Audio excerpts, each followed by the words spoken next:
أشهد أن لا إله إلا الله وحده لا شريك له وأشهد أن محمدا عبده ورسوله أما بعد فأعوذ بالله من الشيطان الرجيم بسم الله الرحمن الرحيم الحمد لله رب العالمين الرحمن الرحيم مالك يوم الدين إياك نعبد وإياك نستعين اهدنا الصراط المستقيم صراط الذين أنعمت عليهم غير المغضوب عليهم ولا الضالين.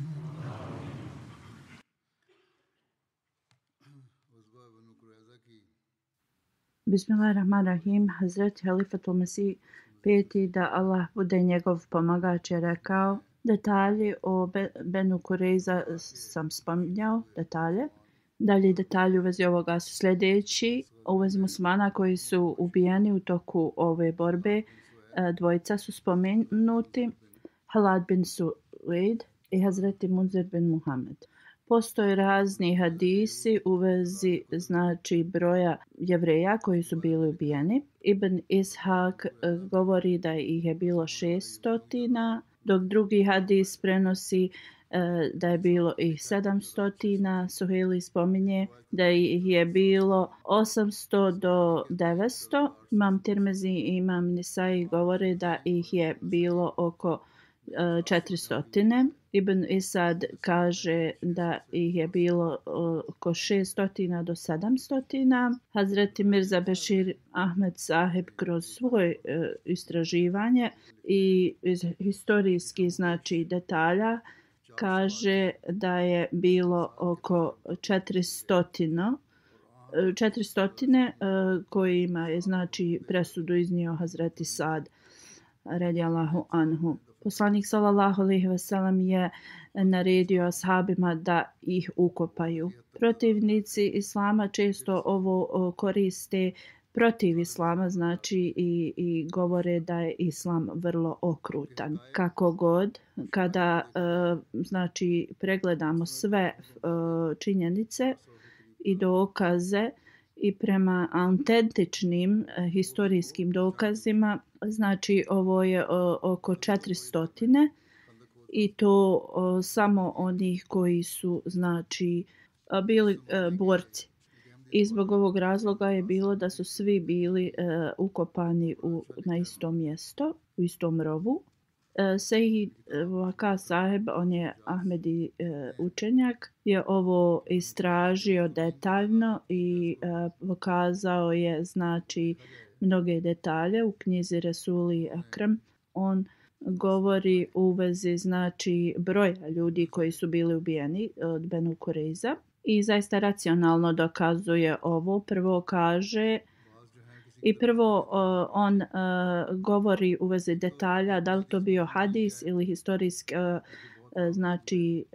povijest, da treba dobro da se to prouči zbog toga što nekada ljudi preuveličavaju stvari i da jednostavno slijepo prihvatimo sve hadise nije u redu.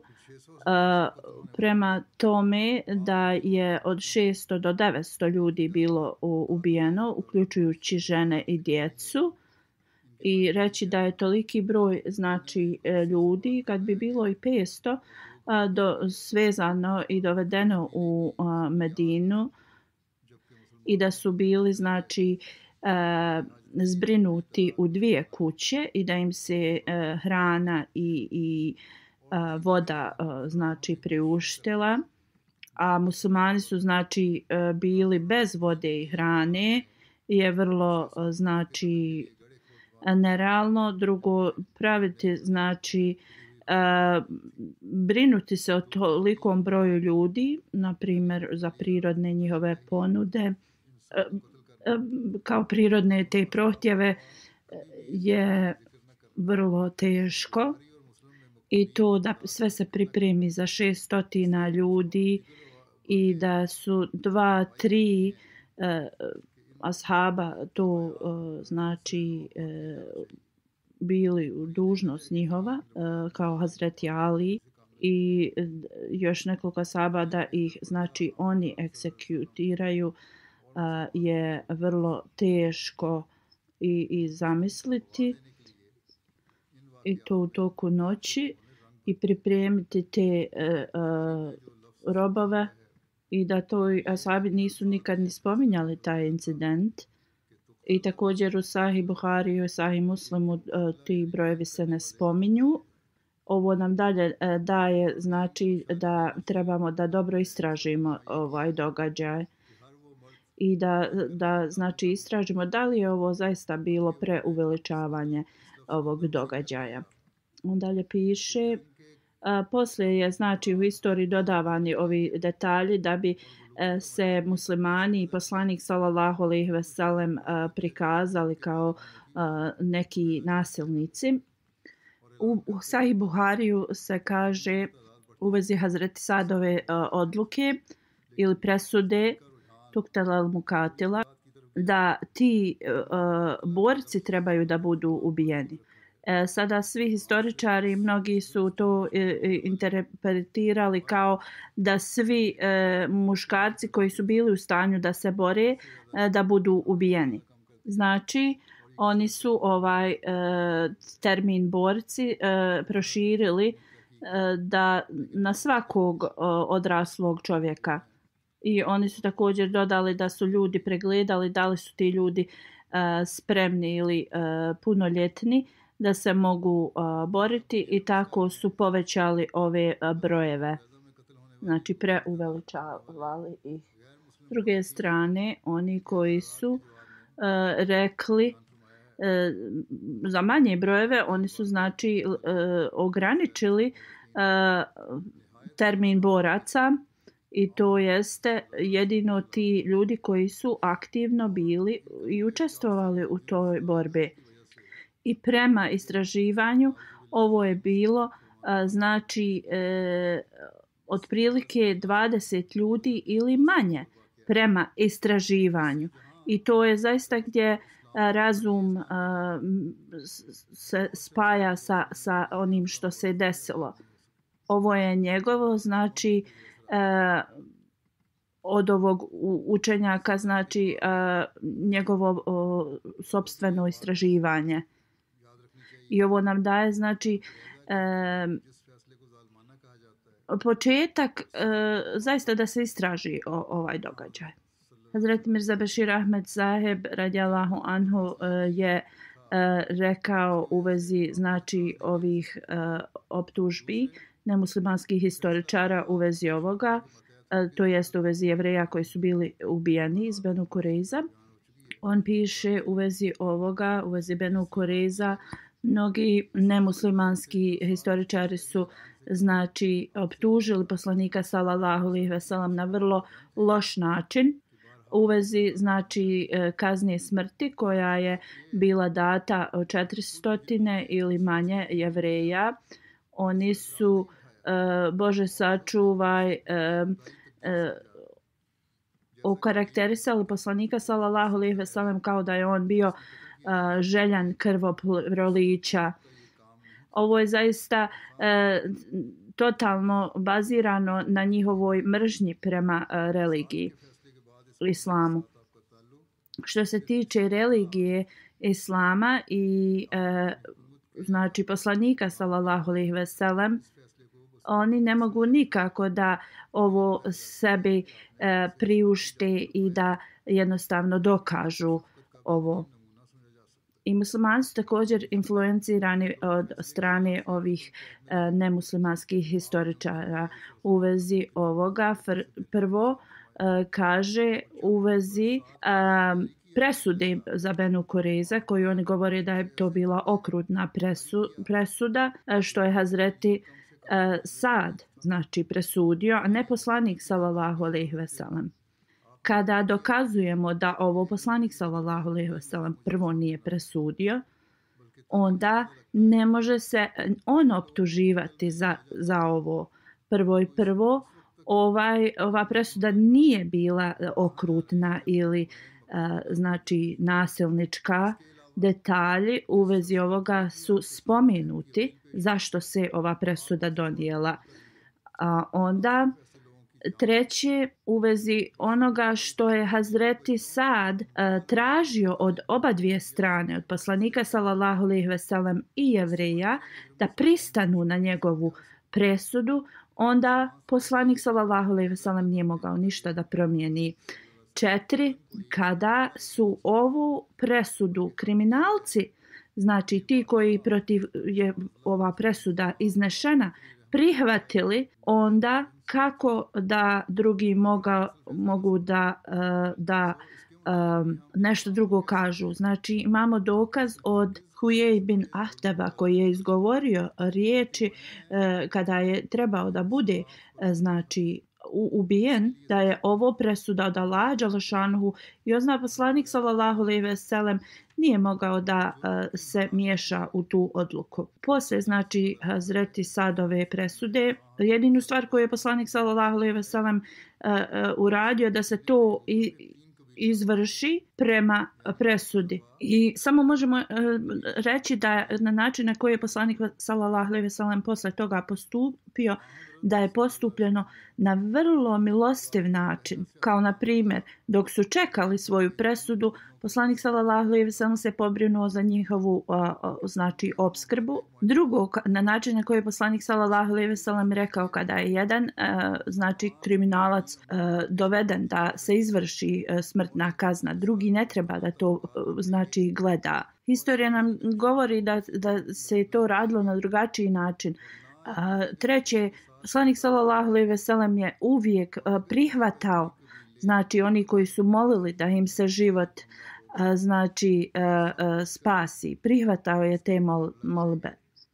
Ne samo da bi znači sačuvao njihove živote ti koji su tražili da im se pokaže, već bi puštao njihovu znači porodicu i davao im nazad njihovu imovinu. I ovo je znači najveća milost koja se može ljudima koji su uradili kriminal pokazati.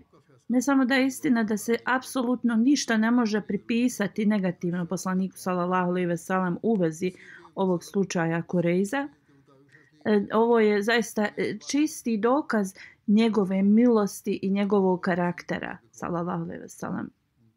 Onda u vezi ovoga mi zaista stojimo iza toga da nije uopšte neka okrutnost se pokazala prema tim ljudima. To je zaista bilo prema zakonu i prema presudi izvršeno. Prvo moramo razmotriti njihov zločin koji su uradili i pod kojom situacijom su to uradili.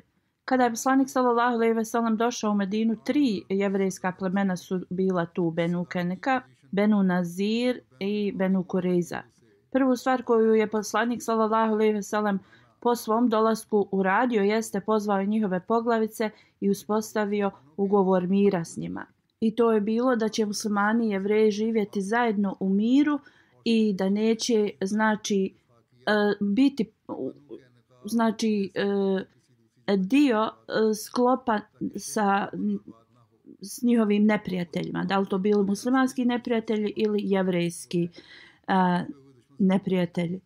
I ako bilo ko napadne Medinu izvan znači Medine, neko plemena, da će oni svi zajedno stajati jedni uz druge i braniti jedni druge. I onda bilo ko izda taj ugovor mira, onda će da bude neka vrsta kazni. I da će sve to da bude predstavljeno ispred poslanika sallallahu alejhi ve sellem. I da će se ići prema tom ugovoru. Kako god da će ta presuda biti prema praksi njihove religije. Ovo je vrlo važan detalj ovog ugovora.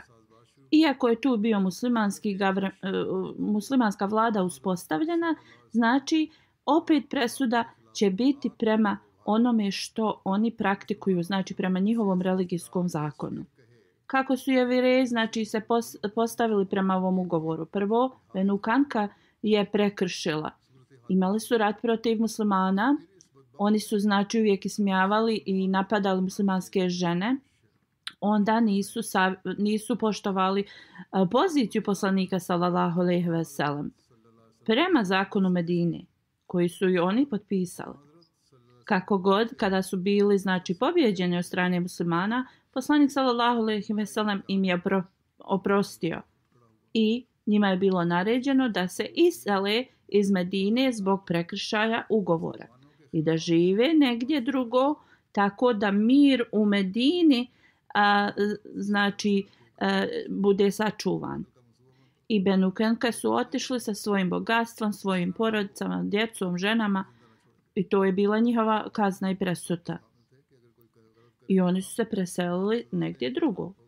Kako god druga dva jevrejska plemena nisu naučili pouku iz ovoga i onda iz te mržnje pleme Benu Nazir Ka'b bin Ashraf je prekinuo znači njihov poglavica ugovor mira i počeo je znači da huška Kurejšije i druga arapska plemena nagovara na mržnju protiv i opoziciju protiv muslimana. On je znači zvijeri iz Arabije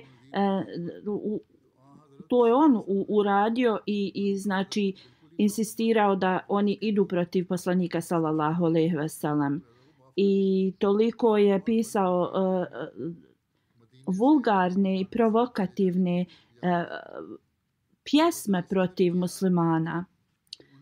Časne muslimanke je spominjao po njihovim imenima u tim odvratnim pjesmama. I onda je također pokušao da izvrši atentat nad poslanikom sallallahu alejhi ve sellem.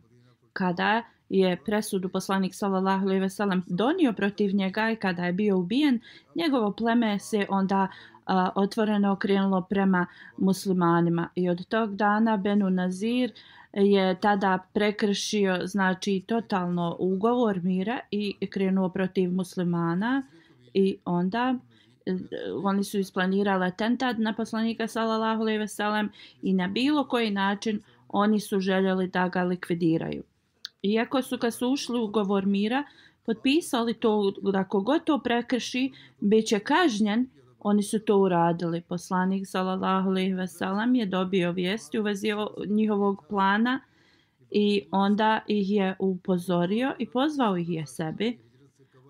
Njihov odgovor je bio znači da su spremni da se bore protiv muslimana. U ovom ratu Benu Kurejza su također pomagali Benu Nazir. Kako god kada su Benu Nazir bili pobjeđeni i dobro trebamo da zapamtimo da su Benu Kurejza bili njihovi pomoćnici i oni su tu prekršili svoj ugovor mira, ali poslanik sallallahu alejhi ve sellem im je oprostio, znači Benu Kurejza. Iako su oni znači pomagali Benu Nazir. I također Benu Nazir je bio, data im je presuda da se isele iz Medine. Nije im bilo dozvoljeno da svoje oružje nose, ali im je bilo dozvoljeno da idu. Ali Benu Nazir je onda okrenuo cijelu Arabiju protiv muslimana na vrlo okrutan način i oni su znači pozvali sve arapska plemena da ne zastanu dok islam ne bude totalno znači iskorijenjen. Onda kako je Benu Kurejza treće pleme se ponašalo? Pleme kojem je poslanik sallallahu alejhi ve sellem oprostio, prekršaj prvi, i također prema kojima se odnosio na najbolji način. Časni poslanik sallallahu alejhi ve sellem se znači prema njima ponio s milošću. Prije dolaska poslanika sallallahu alejhi ve sellem Benu Kurejza je smatrano kao najmanje, ne najmanje, u statusu, najnižeg statusa pleme. Znači nisu imali iste prava kao Benu Nazir. Na primjer, ako bi neko iz Benu Kurejza ubio nekoga iz Benu Nazir, prema tom statusu inferiornosti, ta osoba iz Benu Kurejza bi bila ubijena. Ali ako bi suprotno iz Benu Nazir neko ubio iz Benu Kurejza, ta osoba ne bi izgubila život, već bi platila krvnu otplatu. Ali poslanik sallallahu alejhi ve sellem im je tad dao ista prava prema drugim, znači pravima drugih ljudi koji su tu živjeli. Kako god, oni su i dalje bili izdajnici i to u najtežem, znači vremenu, težeg vremena muslimani nisu prošli kroz to. Znači oni nisu naučili ništa iz događaja Benu Kanka i Benu Nazir. Kada je vrijeme došlo, šta su oni radili? Oni su zaboravili znači ugovor mira i sve te stvari koje im je poslanik sallallahu alejhi ve sellem dao i oni su znači iz svoje tvrđave napali na muslimanske znači žene i djecu kada su znači 3000 muslimana bilo opkoljeno sa svake strane od 10 do 15.000 nevjernika. To je znači bilo toliko teško vrijeme za muslimane. U takvom znači vremenu oni su izdali muslimane i željeli da totalno unište islam i poslanika sallallahu alejhi ve sellem. Znači prva stvar koju je poslanik sallallahu alejhi ve sellem želio da uradi dolaskom u Medinu jeste da učini Jevreje svojim prijateljskim narodom. Znači prvo moramo da razmislimo o tome kako je poslanik sallallahu alejhi ve sellem uspostavio ugovor mira i prijateljstva. Ali njihov odgovor je prvo bio da ga prihvate kao prijatelja i kao demokratskog vođu, ali ovo nije njihova izdaja bila samo izdaja, nego je bilo tolika podla znači stvar. I da je zaista njihov ovaj plan uspio koji su planirali, onda zaista i čast i postojanje i sve muslimansko bi nestalo. Benu Kurejza nisu imali jedan zločin. Oni su bili znači krivci mnogih stvari, izdaje, znači lojalnosti, neprijateljstva, podlosti, pokušaja ubistva. I znači i to su radili u najgorem stanju u kojem su muslimani ikada znači bili. I nikakav zakon ne bi mogao da ovakvoj izdaji i ovakvom načinu da se prema njima ponaša više naklonjeno. Šta su oni znači zaslužili? 3 presude ili kazne su mogle da budu ovdje predstavljene. Jedno, zatvor ili da budu pritvoreni u svojim kućama. Drugo, da ih istjeraju kao što je bila kazna Benu Kanka i Benu Nazir. Treća je bila znači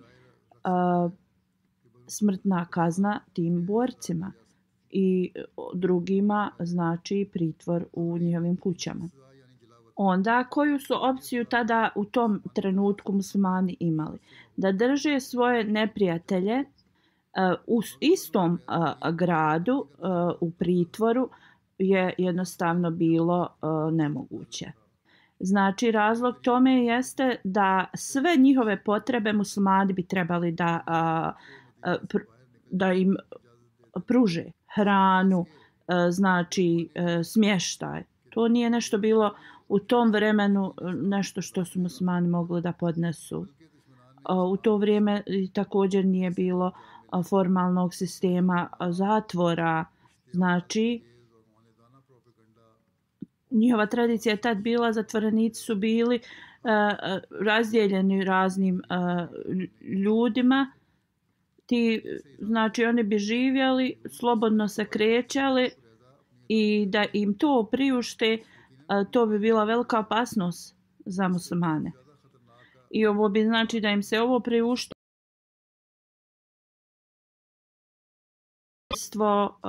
spletke protiv muslimana.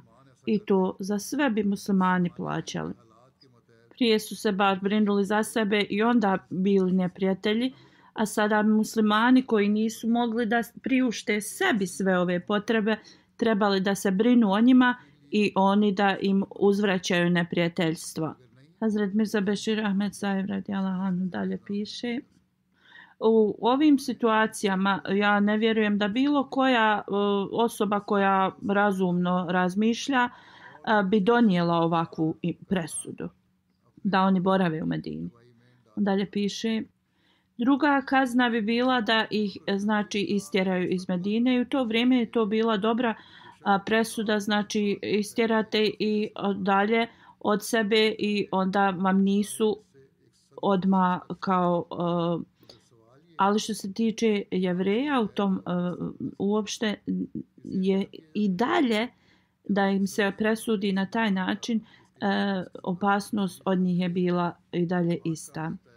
Onda bi im se znači dala prilika da prikupe još više neprijatelja protiv islama. Istorija dokazuje da Benu Kurejza je bila od svih jevrejskih plemena najviše neprijateljski znači nastrojena prema muslimanima. I znači istjerati ih iz Medine, to bi još višu opasnost muslimanima donijelo nego što su Benu Naziru radili. Razmislite da bi jedna nacija to uradila samoubistvo sebi, onda kako da krivimo muslimane zato što nisu željeli ovo da se desi. Znači ove dvije opcije uopšte nisu bile moguće jer bi donijelo, sami bi sebi donijeli znači samoubistvo. Iako je znači presuda sada bila vrlo ozbiljna i može se činiti i okrutna, to je bilo da se sačuva i bilo je radi te situacije u kojoj su bili muslimani. I nije bilo druga opcija. Mr. Margolies, koji je historičar i nije prijatelj znači islama, se je složio da odluka sada je bila odluka najbolja u toj situaciji i da nije bilo druge opcije. A Mr. Margolies piše u vezi ovoga da to situacija kroz najgoru koju je poslanik sallallahu alejhi ve sellem je prošao je bila od Benu Nazir koji ih je pustio. Oni su znači doveli toliko neprijatelja protiv muslimana. I onda on dalje piše da je on pustio Benu Kurejza da odu. On bi pustio novu znači grupu propagande protiv sebe. Ali oni koji su znači protiv sa neprijateljima se otvoreno pridružili iz Benu Kurejze protiv muslimana, nisu mogli dobiti dozvolu da odu. Pustiti ih je znači istjerati ih iz Medine nije bilo sigurno, a i ostaviti ih u Medini isto još gora opasnost je bila. Onda su morali znači biti ubijeni. Ovo je znači Mr. Margolies šta je on rekao. Hazret Mirza Bešir Ahmed radijallahu anhu piše: moramo razmotriti to da nisu bili samo pod ugovorom ili kao u prijateljskom sa poslanikom sallallahu alejhi ve sellem, to jest Benu Kurejza. Oni su ti bili koji su prihvatili znači vladu poslanika sallallahu alejhi ve sellem. Kazna za pobunu je uvijek bila znači smrtna kazna. Ako znači pobunjenici ne dobiju oštru kaznu, onda vlada će da propadne. I pobunjenici tada zaista dobiju toliku snagu i jednostavno ne gledaju ni na šta.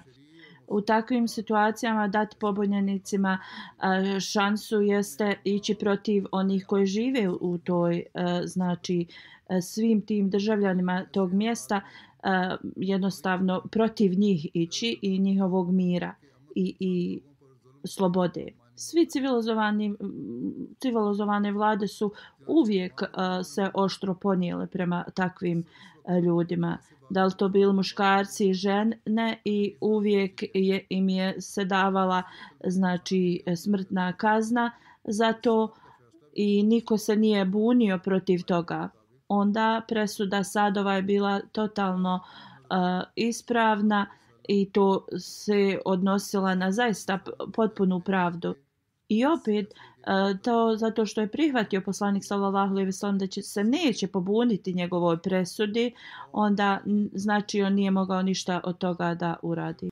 Ali također je za svaku neku ko je tražio oprost na individualnom, znači ne grupnom, dao im je znači oprost.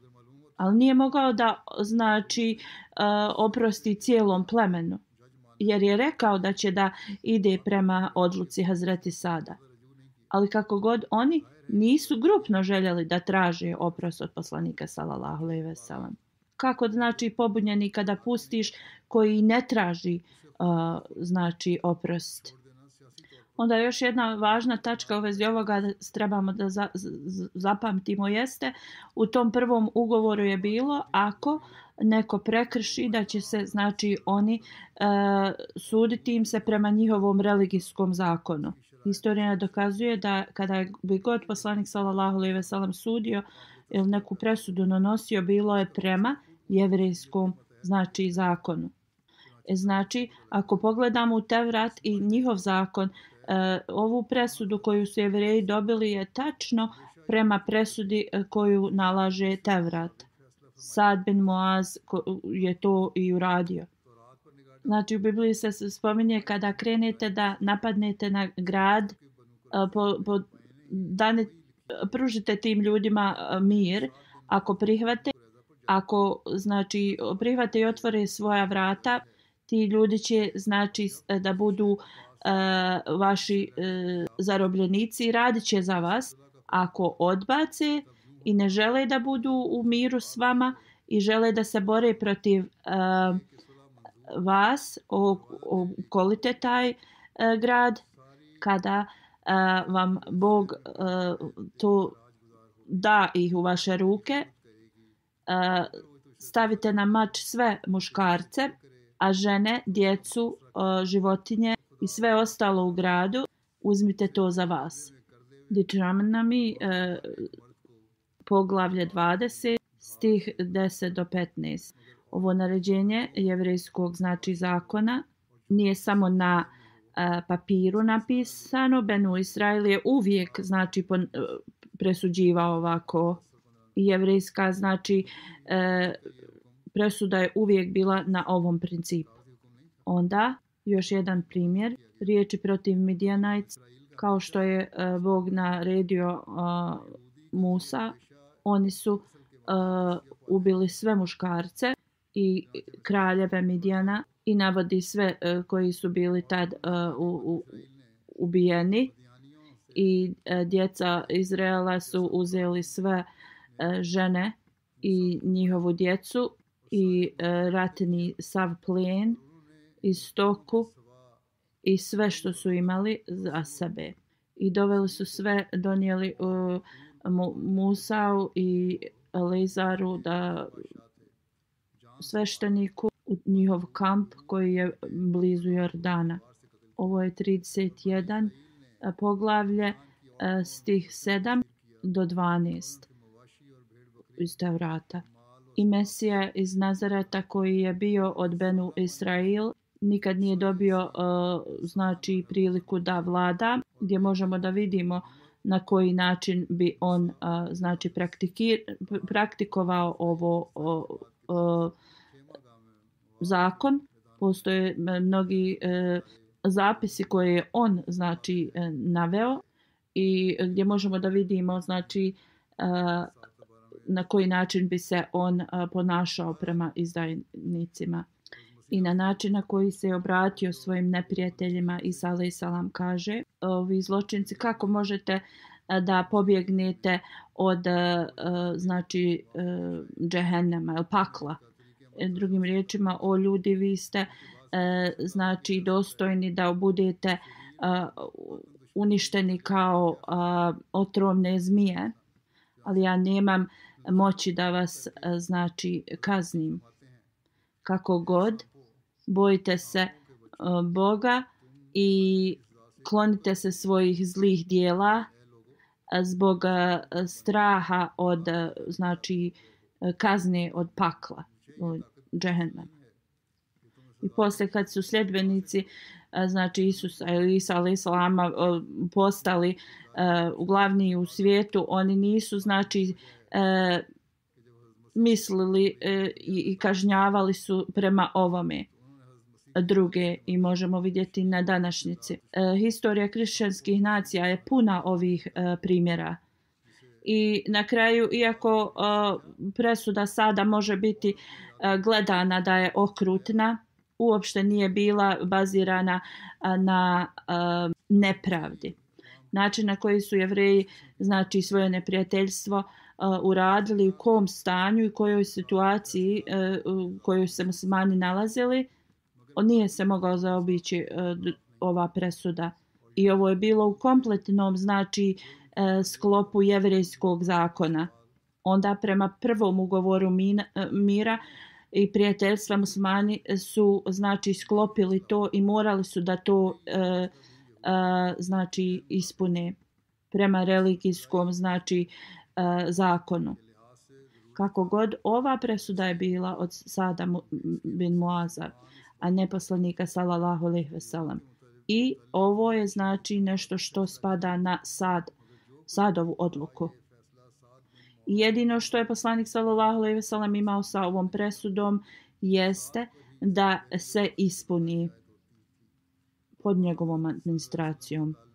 I ovo je sve bilo spomenuto i da je poslanik sallallahu alejhi ve sellem implementirao ovu presudu na najmilostiviji način i civilizovan način.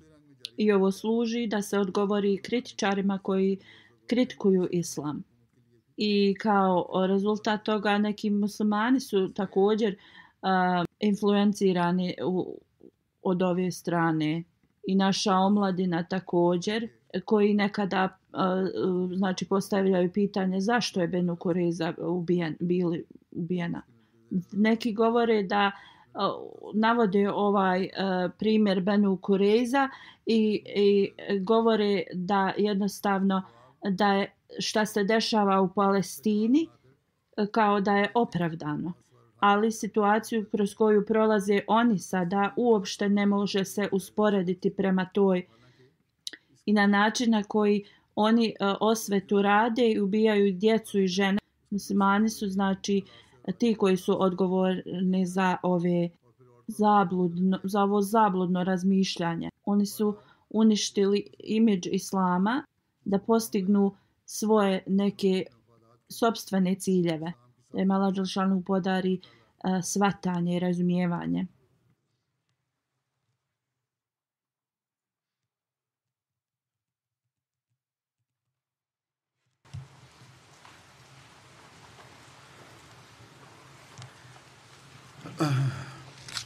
Alhamdulillah,